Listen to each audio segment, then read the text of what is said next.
šitą magnetą galima išjungti. Bet tai what the fuck? Mesgi paprasto magneto negalime įjungti. Čia nėra jokio jungiklio.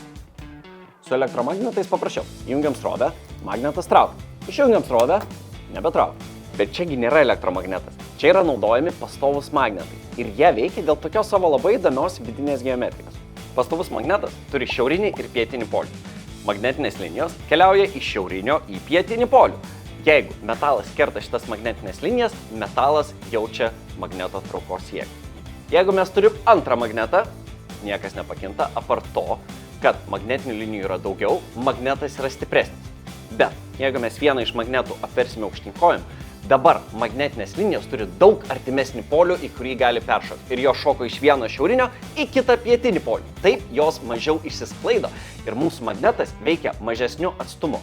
Jeigu mes visą tai įdėsime į metalinę dėžę, šis efektas dar labiau sustiprėja ir mūsų magnetinės linijos už dėžės ribų faktiškai nesklinda. Iki tol, kol mes vėl neapverčiam vieną iš magnetų ir magnetinės linijos vėl sklinda aplink visą mūsų dėžę. Todėl